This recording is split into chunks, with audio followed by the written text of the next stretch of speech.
Started guiding 3 years ago, and it's a heck of a body of water to learn. So I'm gonna try to give you as many tips as I can on the walleye. Try to touch on walleye, salmon, lake trout. It's a fish factory. Untouched.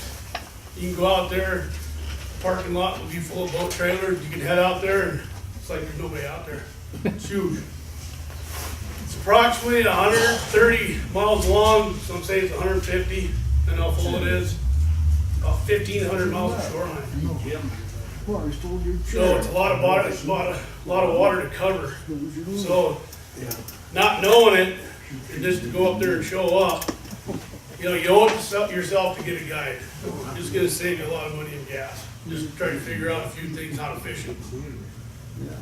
The other route is you owe yourself to get the best electronics you can get. And right now, Humminbird working with Lake Master is probably the most superior mapping you got on Fort Peck because it covers the whole lake. Where Navionics comes short about 30 miles in from the east, and then it dead ends and there's no more structure, there's no more mapping. So we always had Lorentz on our boats, and now we got both.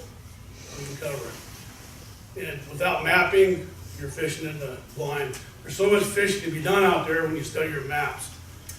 So everybody asks me, what's my favorite thing to do on Peck? Well, it's the time of the year. Timing is everything. From ice off, I got a jigging rod in my hand till probably the end of May, first week of June. As that water starts warming up and those big walleyes start moving out on the main lake points, I moved to a rigging rod. This last season, the water came up, the temperatures, and where the tournaments were, we didn't do a whole lot of cranking. Where in the past, when the water was down, all that salt cedar grew up, then the water came up, we had all that structure. This flooded salt cedar would hold those mid-20 walleyes. That's what they're tournament fish, what we call them. That's the ones we want for our tournament. And as the water's been so high for so long, all that salt cedar starting to rot out. So things are starting to change up from the cranking business. We cast checks on the same spot for 5 years, and all that's gone. It's all rotted out. So we had to change it up again. So with all that water, it really put another spin in things. Diversified us out more. So first of all, I'm going to start with my jigging. Crooked Creek tournament last year. First time they ever had it, first weekend of May. Usually they call it the Fall Classic. They moved all the way to the spring. And every angler was like, man, the river's probably going to blow out. It's the closest. Crooked Creek is the closest to the Missouri running into the reservoir. If that river blows out, who knows what color the water's going to be, how hard it blows out.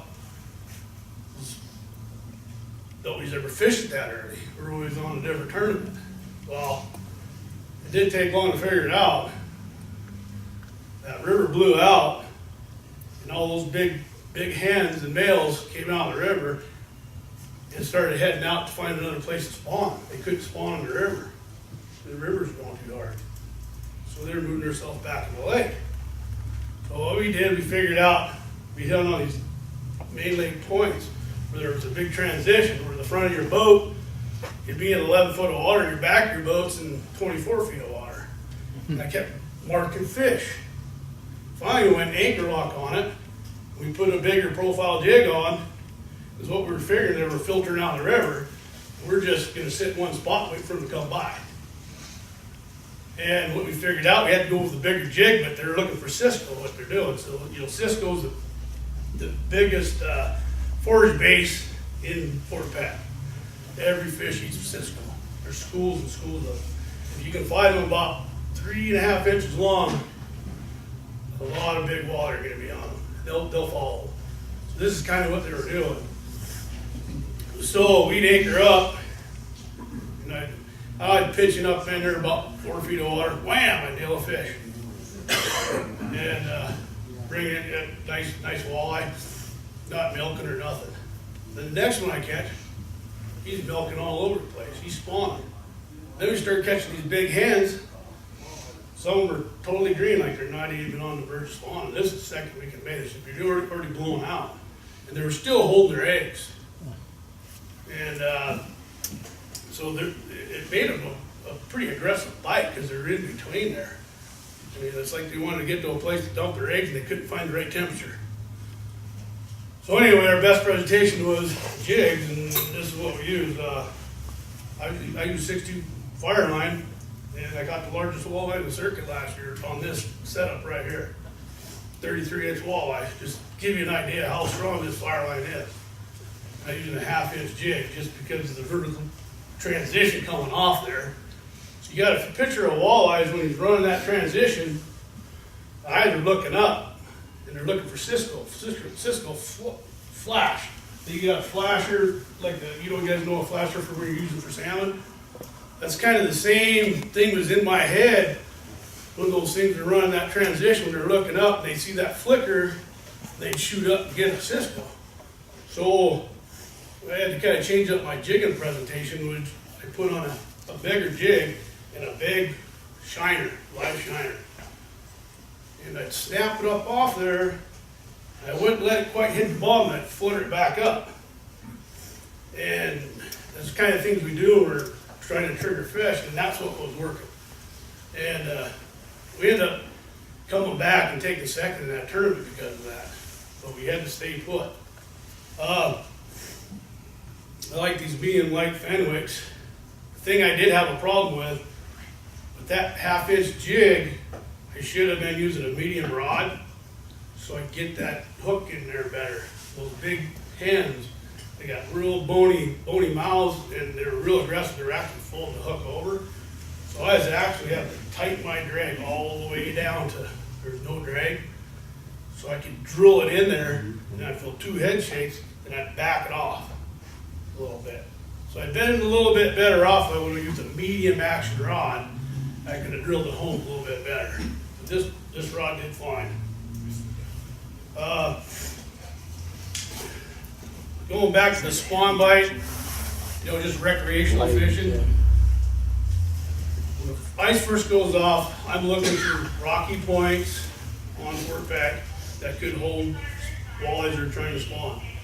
I'm pitching jigs up in there. There's gulp, live minnows, or even a crawler, but usually in the spring, can't hardly beat a live minnow or gulp. And there's probably 6 good areas on that big body of water that I know of. That's where you target. That's where most of the fish are going to be. And the only way to learn that is, like I say, learn all that, you got to get with a guide. Even if it isn't for one day, you'll learn a lot. So, just got to bobbing over the jigging quite a bit. So I'm just going to touch base when ice comes off. I have a jigging rod in my hand, and until the water warms up a little bit, go to the rigging. Any questions on the jigging?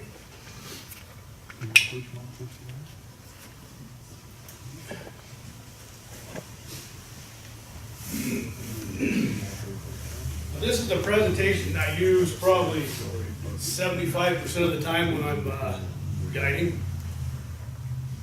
It works on Fort Peck. It's a simple way to catch walleye. Again, using my electronics with my maps from Hummingbird. And this setup, you would not believe the walleye I put in the boat with this thing. It's simple. It's what we call a max blade. It's helped us catch a lot of checks and tournaments.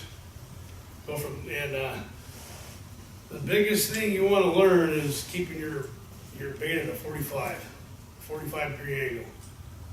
So that's how I dictate I've always wanted 45. That's about a 45 right there. So let's say I'm doing 0.8. 0.8 is probably pretty standard. And I'll mark fish, nothing. I know they're fish, I know they're walleye. They're not hooking it, they're not wanting it. So for me to maintain that 45 degree, I gotta weight up. I'll go from 2 ounce, I got a variety from 1/4 ounce all the way up to these big 4s to maintain this 45. Because what the 45 does, you can see how that hook is laying right there? It'll be standing straight out. So if you get too far behind the boat, get way back there, that it starts sandwiching down, you start dragging that rig across the mud. I'm not saying that this is 85% of the time is the way I'm gonna run it. So remember, say you gotta pick up the speed to create the reaction of the fish. You guys with me? So this is a true story.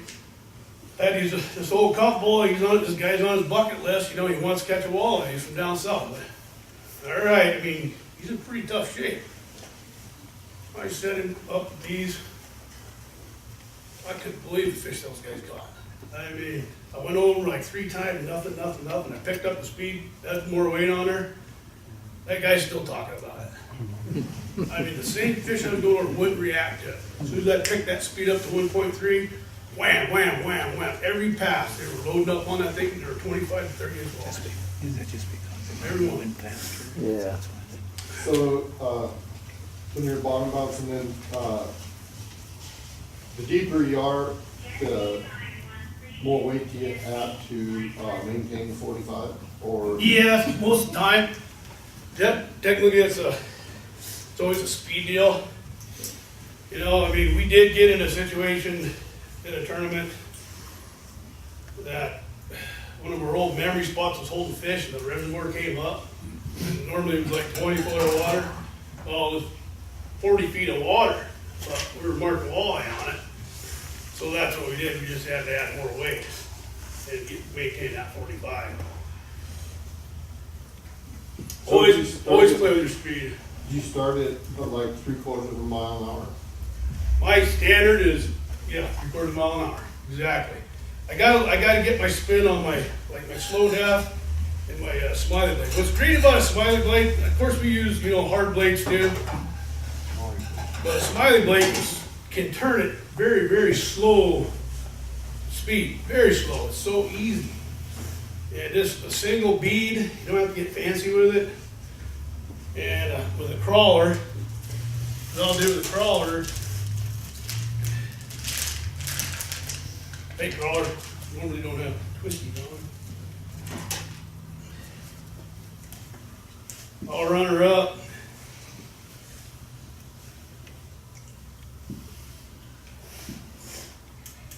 If you're not familiar with slow death, this hook is amazing for the walleye it catches on a Fort Peck. You have to have it in your tackle pockets. You got it.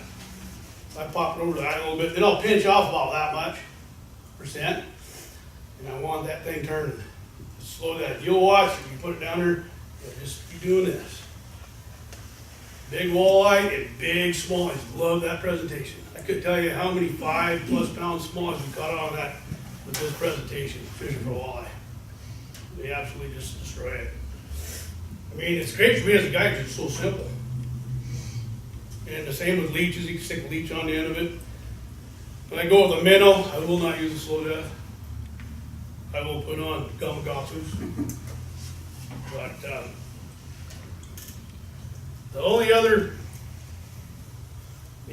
off the page deal I did last year before the Governor's Cup, I was guiding, I think my dudes out there pre-fishing for Bob and I for the tournament, and I was on, mid-20 fish all week. So Bob shows up to pre-fish, says, okay, this is the depth. This is what I'm using. Done. And he comes back. I had these guys, they wanted to catch a bass out one day, but it was an off day. He comes back and says, they didn't catch nothing. I said, what? Something happened. I was like, something happened. Well, we had a 100-degree temperature about 5 days before he showed up. We have not had a bug hatch. Whenever there's a bug hatch, walleyes will disappear and go in the shallows, and they'll eat till the bug hatch is over. they'll get off everything, and just go eat bugs. And that's what happened.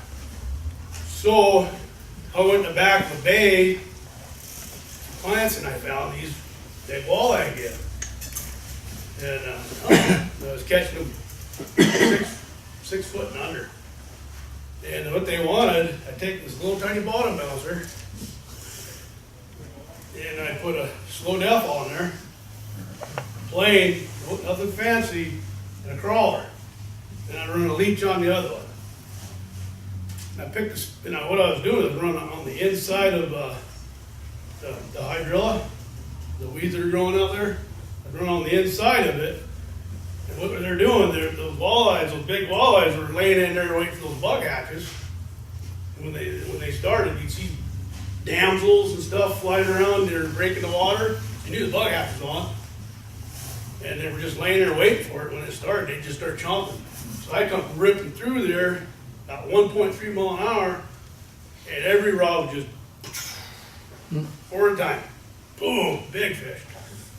So nobody had figured it out for the Guff Cup. There's 200 teams, and there's professional walleye anglers on the Guff Cup. I mean, I'm the best fisherman in the United States. So I tell Hickey, I said, I think I got it figured out.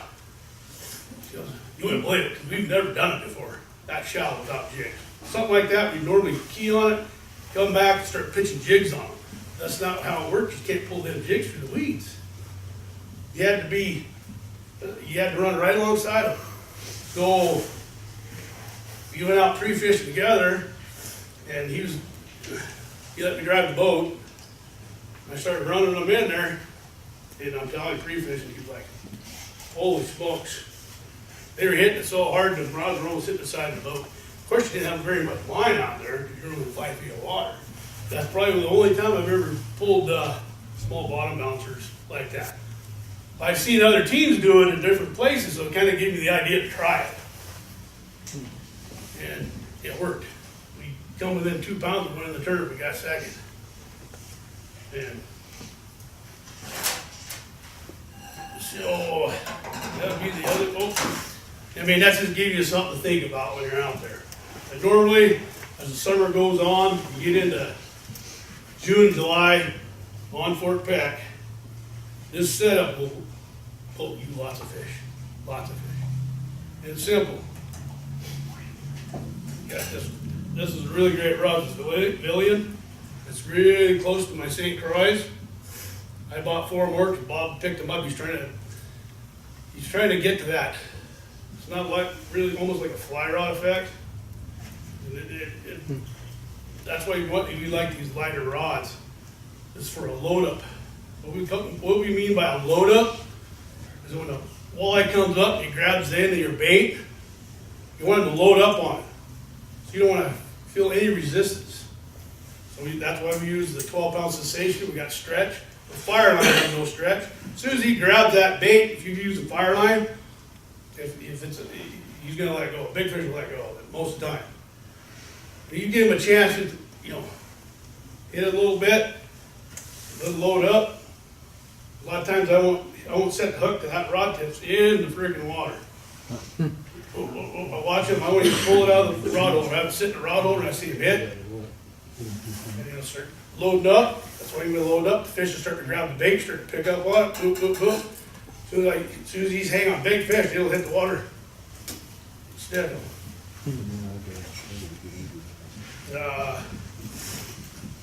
the only other application for fire line in that Jason. situation. He had a question. Go ahead. Do you ever free spool when that rod starts loading up? I used to when I run Lindy rigs, Yeah. and I got away from Lindy rigging. And I just did. I mean, you got to perfect so many. And I've done good Lindy rigging, but I've learned when I find big fish, I can get them with this setup. I have so much confidence in this setup that I don't do that anymore. Some guys do, but when big fish feed, they smoke it. Let me tell you. Let's get back to that. So, I wanted to show you guys how to read a map. Question, Jason. I read articles where guys had more success using just a head of a live minnow or a gulp rather than a whole live bait or gulp? Have you had experience with heads versus the whole animal? On ice fishing. Ice fishing for walleye, yes. And perch. Just head? Just the minnow head. So I've done very well jigging through the ice with the minnow head. Okay, but not in open water? Nope. Okay. I've never tried that in open water, ever. I should go over a couple ways to hook up this, or get the thread on. Sometimes, I don't know what it is, we'll be out there, if I mark a fish, the sonars we got now, I can kind of figure out if it's a walleye. The only one I can't figure out is between a walleye and a drum. They look the same to me on the ground. 2D or on the structure scan, I can't make out the two. And they do like to hang out on the same point. So, everybody familiar with the topographical map? Should have had a deal here. Well, you know how you come off a long coulee on a topographical map and your lines get further apart? You understand what I'm coming at? Yeah. That's the same thing under the water on these maps. So it'll show your cups, your points, and the top of them will be those long, open spaces between the lines. And then as you get to the point and off the sides, they get tighter, and that's your drop-offs. I live by that map. Low light, early morning, most of them walleyes are going to be on top of those big spaced out feeding tables, is what I call them, feeding tables. And as the sun gets up on bright days, they'll peel off on those sharp edges where your lines get together. Or if you read your map, you start looking, you'll see little cups in there. It's amazing how accurate these maps are, because I use a Lowrance for my depth. I'm using the Hummingbird for my map, and it's saying the same thing as far as where I'm on depth. You know, so I calibrate my depths on my map for the lakes, and then, you know, whatever the graph is saying is what it is. I'm a 2D, and they match up. And so I'm watching